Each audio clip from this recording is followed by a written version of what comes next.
Going there for a second. John Anderson, what's that all about? Actually, there is a John Anderson country singer. Yes, there is.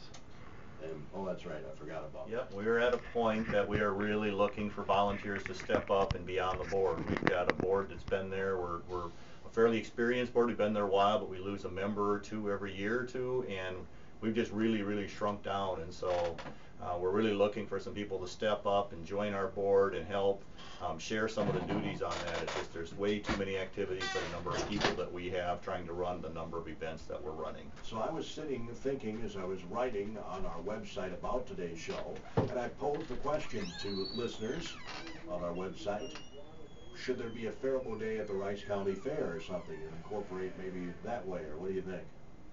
You know, it's possible. I mean, that's something that the board would have to sit and discuss and figure out how we would do that.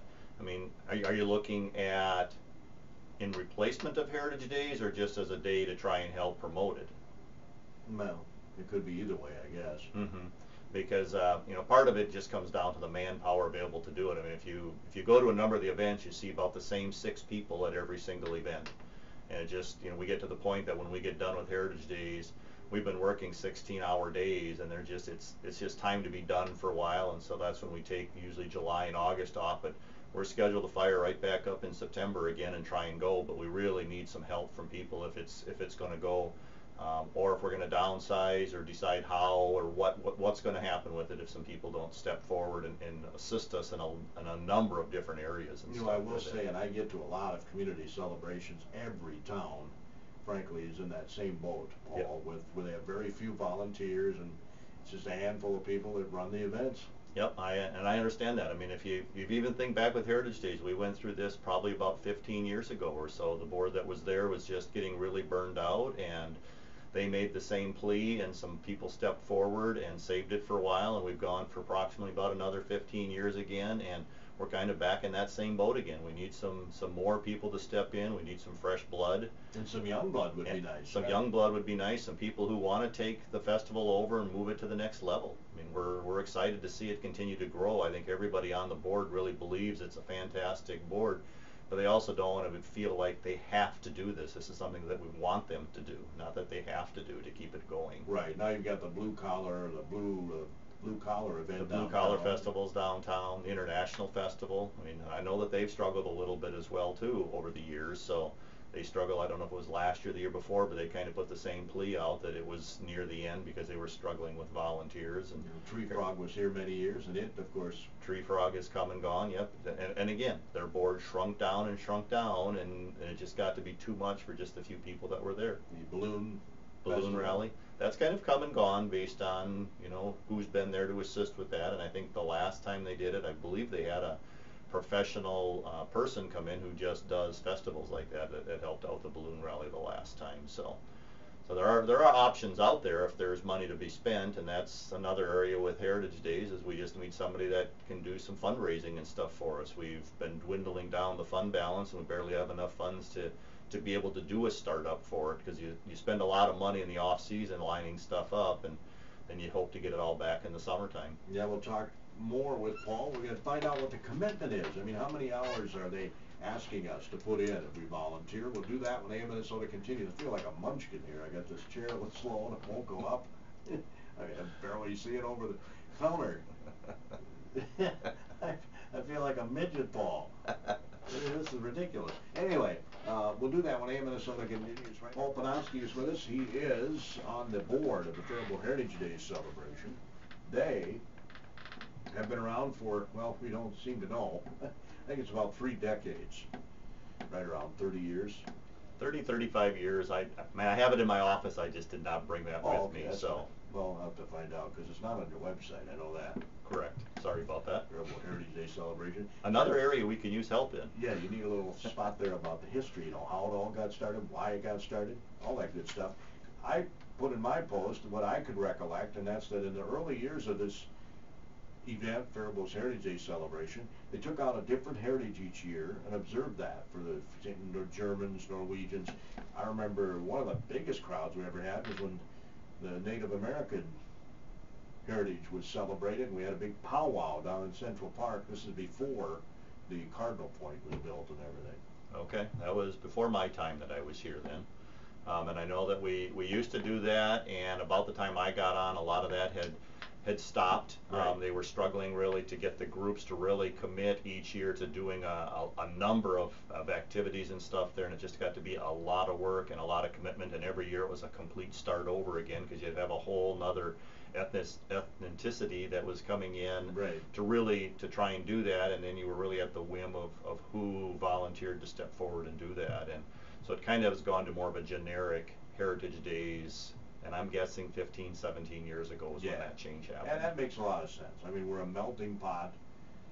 We need to embrace everybody's heritage, and that's what Heritage Days celebrates. That's true.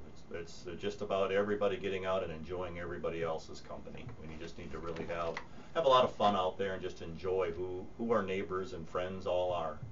So the bottom line here is, this event could go by the wayside unless some of our listeners step up to the plate and volunteer to be on your board. That's true. It'll either go away or it could get way reduced in size, just depending on what the board decides to do. And I've kind of volunteered to spearhead, going out and crying for help. Sure.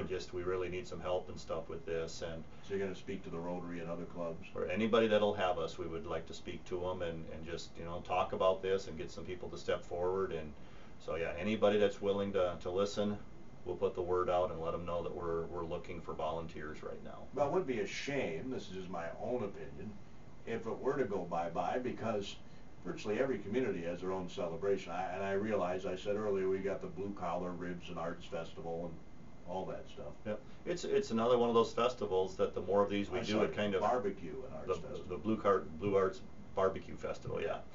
The more of these different festivals we do, that's how you identify your communities. Communities are known by the different festivals that they run. Every community is. They've all got different. I mean, Medford's got Straight River Days. And Northfield's Defeat of Jesse James Days. So, I mean, we've all got them that we're identified by, and we just need to make sure that, we try and keep as many of these type things going. Otherwise, there is less to do in the communities. I know Atana does not have a community celebration. They have the Steele County Free Fair, the mini state fair that just concluded. Okay.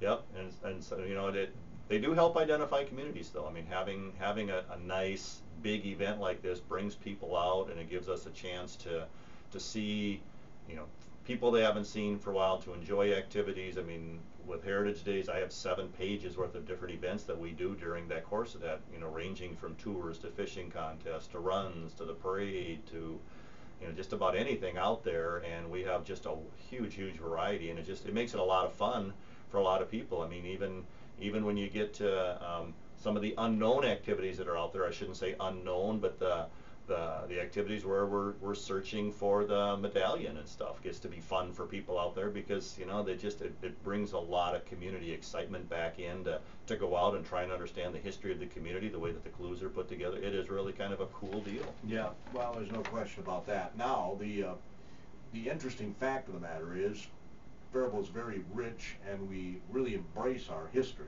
So it'd be somewhat ironic if the Heritage Day celebration were to go bye-bye, because I just think that the community likes the celebration. They embrace the fact that we embrace our history. I totally agree. I think that they really enjoy this event, and it's still extremely popular. Look at the number of people that come out for the parade. Look at the number of people that come down to the park into the evenings. And we've developed a really nice youth night, and we've worked with the last couple of years with the Shack group that has done that. So that's been really great to do that. We've got family nights, so we've got sponsors with that. Fairway Foods has really stepped forward and assisted with that. So we do have some of the sponsorships out there, but it takes time and people to go out and do all of that. Right. Now, some of the things, you mentioned the medallion hunt, we pretty much run that here at KDHL Radio. Correct. So that's something your committee doesn't have to worry about. The Grandpa Al's books the bands, right? Correct. So you don't need to worry about that. We don't do a lot with it, but we still have to have communication and make sure that the events are still going to go. And like with Grandpa Al's, we do have final say in the bands. So we work with him to do that. We have to help set up the beer gardens. There's still facilities set up and and locations and making sure everything comes, and then depending on the types of facilities, you may not need it for the medallion hunt, but you get to Grand Bells, and are there porta potties available? You know, are there enough restrooms to have a beer garden, and then do we have the fences put up? And so there's a lot of facility type stuff that also has to happen with every single event. And I know, well, you do all of that with the city in your job there, so I'm sure there's some people thinking, well, why can't the city do this? But that's probably something the city does not want to take on. Well, it gets expensive for the city to do it as well too, when everybody's on payroll doing that. So we try and get volunteers to do absolutely as much as we can with that and cut back. And there are certain things where the city can drop off and provide some of the equipment that's needed, but volunteers can certainly help set a lot of that up. What kind of hours are we talking, Paul? If I were to volunteer, how many hours am I committing to do? When we start, usually we start in September. We meet one night a month as a group, and usually we meet for anywhere from 2 to 3 hours, and then probably depending on what as we kind of go through the list and we brainstorm about what we want to do for the next year, people start kind of snatching up different areas that they can get information on, that they can make arrangements for with different people, that they can find new activities to come forward so that we've got something new to offer every year. So there might be an hour or two between meetings, and it usually stays that way until we get all the way to about June. You know, that couple of hours and one night a month, and then a couple of hours in between meetings until we get to June. But then when we get to the week of the event, then we've got, now with a lot of the events being button events, we've got to find people that can sell the buttons, and we've got to have people that represent the Heritage Days Committee that are there. We have people that are in the park all the time, so there's always somebody in the park, so you've got somebody to come to. We're just looking for people, bodies. Yep. 15 hours roughly is on top of my head before you get to the week of the Before event. the week of the event. The week of the event, it can be quite a few hours. You know, you can put in, there are some people on the board who are working anywhere from 12 to 16 hours a day for the last 3 days of the event. That Thursday, Friday, Saturday are really big, the biggest days, the really big push on that. And we're not asking people to be there the whole time. We're asking people to come forward and step forward, and if we can get enough people doing it, you can break those shifts way down and have fewer hours and just have more people there. And the more people that are helping with this, the more fun it is to coordinate and organize this. This is a group that has a lot of fun, and we spend a lot of time laughing about different things that are going on too, so we do enjoy ourselves. You do have the opening on Tuesday, right? Wednesday night. It's on Wednesday that we do the official opening with the flag raising ceremony, and then we do the youth night following that then. You're looking confused. Well, I'm thinking of, I'm trying to think of if you could cut it back a day or two, whether that would help or not. Yeah, and we did that a few years back, and we used to also do Sundays, and we did cut Sunday off of the event, so we're Wednesday through Saturday right now, and just to kind of fit in with the youth night, and then we wanted to go to a family night, so the family night is on Thursday night, and then we've got the beer gardens event on Friday night, and then the parade and beer gardens on Saturday are kind of a couple of the real big ones that are down there, but there's a ton of other events that happen through the course of this. If people are interested in volunteering, they just call you, or how does that work? I would say that'd be the easiest way to do it. I'm probably the most accessible of the board members out there, so give us a call at the community center and ask for Paul. I'm happy to talk to you. I'm happy to give you any information. If you've got ideas that you'd like to kind of champion, you know, we're looking for people that can actually champion some of those different ideas. We can take the ideas, but if we don't have somebody to help push those ideas through and make them come to fruition, it just makes it very, very difficult to add new activities with the same staff that we've got there. And when you look at the board that's there, we've got 1, 2, 3, at least 5 members that have been on 10 plus years, and I think a few of the members, as much as they enjoy it, you don't want to feel like you have to be there. It's the only way it's going to go. You want them to be there, not that they have to be there. So right. So you get to push it a long time, and sometimes some new blood, and things change with different people, and it's just time to really make a push here and get somebody new to step forward. I counted 9 members on the board. On your website. Yep, that is probably correct. And of that, we've got some people who we did have a board member who is stepping back this year. They've done it for about 4 or 5 years and just decided it was time to step back, so we actually probably have less than what's on the website right now. Oh, sure. And that's kind of what prompted this. Yes, that was the last push. It was one of our major coordinators did the greatest share of the work on the parade. All the parade lineup, the parade is a huge time investment as you get really close. I mean, they write up little sayings about every single group that comes through, and you know that as a person who's Right. been announcing for it, that it takes a little bit of time to write all those up. They have to go through and make sure we've got a wide mixture. They've got to place everybody in the right place. Fortunately, we've really been able to work with Rice County Fairgrounds the last few years, and they've been really good to work with. They assist us in allowing us to use their area for setup, and it just speeds things up drastically to have the access to that, and then it comes right down 2nd Avenue. But it still takes coordination to make all that happen and make sure you've got everything that you need to pull that all off. So if I wanted to specify an area, let's say I wanted to make sure the parade goes without a hitch, I can specify an area that I want to help in, but I don't necessarily want to be on the board. Would that work? That probably would work as well too.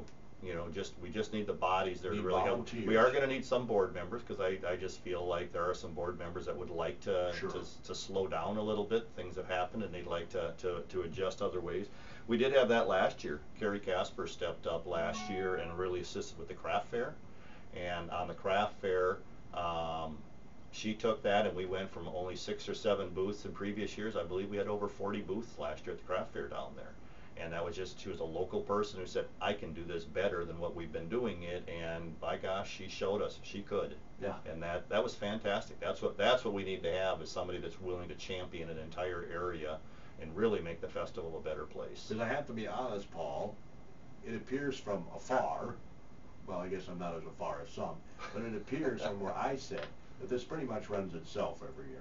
It feels like it, but there's a lot of contacts that happen in the background, and I mean, by doing some of the same events, that does help, as long as the people that we're working with are willing to still do what they were doing.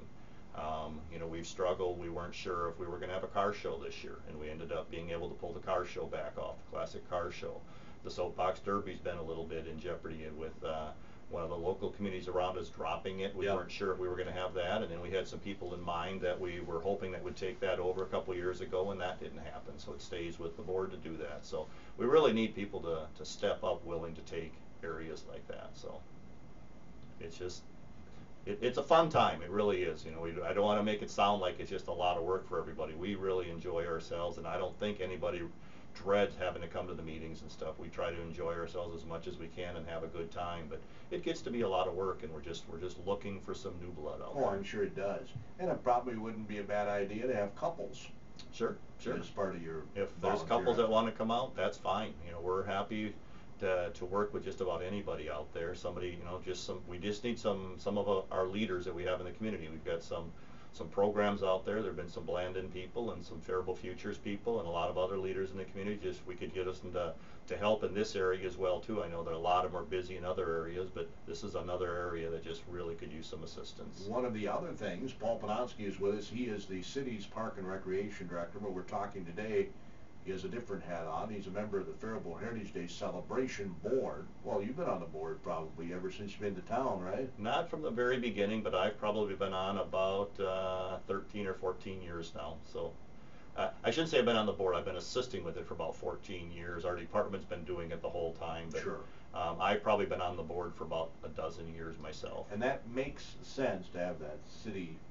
Yeah, there needs to be some city connection here, because there's so many city facilities, and being able to be able to know where we need to get different resolutions for closing different roads down, and to be able to work with all the different departments, the contact person with the police department, the public works department, and with the parks department. You know, there's just, and even with the administration and in the city council, it just takes a lot of somebody working back and forth. And so it does make sense to have somebody in my position doing this. But I know a lot of the other board members would also like to look at maybe stepping back a little bit, or just getting more assistance and just refreshing what's going on. Now, when I first moved to town in 1987 and went to the first few celebrations back then, man, was it packed. Yes. I mean, really packed. That was back when they used to have the fencing up along Put the fence Central up Park. all the way around the facility, and you had to buy a button to get in. And we've taken away the required buttons, but we've tried to make more and more events required buttons again, just because the fundraising part has been a struggle with us. Right. We don't have enough people to both run all the programs and go out and solicit funds from groups. So some of our big sponsors from the 80s and 90s have kind of dried up on us, and we just need somebody that's willing to go out and do that as well too. And that it makes a big difference if you've got the funds to be able to run the programs instead of having to talk money all the time when we're running these programs and trying to figure out, can we do it or can't we this year. I can relate, having been on the Cancer Stroll Committee for a number of years. Yep. You know, it's the same thing, and let's be honest, your local businesses are getting hit up a lot from all kinds of different Absolutely they are. efforts. Absolutely they are. So when we do hit a sponsor up, I mean, we really want to try and promote that sponsor and really give them the recognition that they deserve, because it is great for the community. But you know, you can't take it for granted. I mean, the sponsors have, you know, like you said, they've got a lot of other people looking for the funds too, and if you take it for granted and they don't get any recognition and don't see the benefit, they'll spend their money someplace else. They have to prioritize. They have budgets. Absolutely they do. Just like everybody else. Yep. So again, folks, if you'd like to volunteer, either to be on the committee or to help in some way, shape, or form in Faribault's Heritage Days celebration, contact Paul Penansky. Yep, just give me a call. I'm at the community center most of the time. If I'm not there, leave me a message. Just, you know, fill my voicemail up. I'd be happy to talk to each and every one of you. What's your phone number down? 507-334-2064. 2064. 2064 at the community center. So just give me a holler, and I'm happy to talk to you about different types of events. If you've got new ideas, if you've got ways of fixing things that we've got, if you're, you know, good at fundraising, if you're a good organizer, if you want to step up and be on the board, you know, we're looking for a little bit of everything. Doesn't matter, young, old, you know, we're looking for just a wide variety. If you come to the board now, we've got some retired people on there, and we've got some youngsters on there, and at least youngsters by my but you know, it is a good time. We do have a fun time with it, but we really need some more people to step up. And again, just as my own opinion, it would be a real shame if we ended up losing Faribault's Heritage Day celebration. It's part of the fabric of what this community is all about. It is. It's been here a long time, and I think people would really miss not having the event. And I think, you know, one of the biggies that people would really miss is it is our one big parade in the community, and it'd be a shame to lose that parade altogether. Yeah. Well, you know, we could still have a parade. Yep. Yep. Another group would have to pick it up though, if it didn't happen with Heritage Days. So we still have pet parade. I also like to see, and I've said this many times over the years, Paul, we have such a terrific band shelter in Central Park. I love to see it used. Yep, it is fun to see it used, and you know, hopefully shortly here it's going to get a new facelift on it, beginning hopefully this week or next. They started doing some more work on another phase of that band shell, so it's going to get a whole new surfacing on the inside of the band shell part as well as the lower outside part, and a lot of that will have been redone then. So along with, you know, sad to say, we're actually putting a camera system in. We've been having a little bit too much vandalism down in that area, so it is time to do that as well with the facility there, just to keep it up looking as nice as it does, so that it gets the use it does, because people love to perform in that facility. It really is a shame that people can't behave themselves. Yep. Yep, you know, it really is, and you know, why people like to do that, I'm not sure. Last week we had somebody prying boards up off the floorboard. And you know, it just takes time and money to fix all that. We can do it as soon as we know about them, but it's just, vandalism is it's a frustrating part of the job. I suppose they wanted to see if there's anything underneath. Yeah, probably. Some hidden treasure. Yeah, if there was, we'd have found it by now, Gordy. Right. I get asked all the time about the history of the band shell too, and I don't know, do you have a... I would have to go back. We probably have a file on that back in the office as well too, and I know Jeff Jarvis is kind of our little local historian there, and he knows a lot with that, so he can dig up a lot of history and stuff with that then too. But it's been around a long time as well too, so we get done with these last couple updates and the band shell will be in pretty nice shape down there. Kind of the focal point of all of Central Park. Right, and I do know this is not the original band shell. There was a fire. The original was built of wood, of course, as everything was back then. Yep. And that's how we lost that. In fact, this may be the third. I'm not totally positive on that. I may have another community band shell mixed in with Faribault's, if you know what I'm saying. Okay. But folks, let's step up to the plate. Let's not let Faribault Heritage Days go by the wayside. Volunteer, and Paul will help you in terms of the amount of commitment you want to make. you can probably make any amount of commitment you wanna make, right? Yeah, we're just looking for people to help out. We really need to thin out the workloads a little bit of the people that have been doing all the work for the last few years. It would make a big difference for us, and it would actually, you know, you reduce all your workload. You only do a couple of different things. It really helps out. Anything you can take off somebody else's plate. Yeah. There's only a couple minutes left in the show. I thought maybe we'd do a little plug. The pool will be closing Labor Day weekend, I'm guessing, right? Actually, the pool closed yesterday for the year. For the year? Yes, we usually close about that third full week in August here, which, you know, we started out the month okay, but we certainly didn't finish it the last week or so here. It's been very cool and rainy and stuff for a few of those days, so that has not gone very well. But we did finish the year about, looks like 2,300 people more than we had last year. We're actually, after June and July, we were almost 4,000 people ahead, but August was not a good month. Now, this does not count this past weekend's numbers, but I'm guessing they weren't real high on Saturday and Sunday. So we're talking about a little more than a Kenyan. Yep. Is that how many people they're getting at the Kenyan pool? No, I'm talking about the city of Kenyan. Oh yeah, the size, population-wise. Yeah, but it was over 30,000 people, almost 31,000 people that came to the pool this summer and paid to get into the pool. So that was a better summer than we've had. Right. So, you know, I mean, just off the top of your head, does that mean that you don't have to go in the red a little bit? No, I'm guessing it still went into the red a little bit. We probably need to get closer to the 38 to 40,000 person to totally be self-sufficient out there. Because of the age of the facility, is starting to have more and more capital needs. So you start getting into some of those, and those can eat up a little bit of money there then. But the city's been very generous in helping us keep up with a lot of those. So if I can mention one more thing just really quick, sure. You know, we just last Thursday night we were talking about the band shell. Joel Ron retired after 36 years. So, you know, we just want to thank him for all of his time and efforts. That's a long time to volunteer to line up all the bands, and he was there almost every single Thursday night for all those years and set up and take down and do all the publicity and help raise the funds. So we really thank him for all he's done. Yeah, thanks to Joel.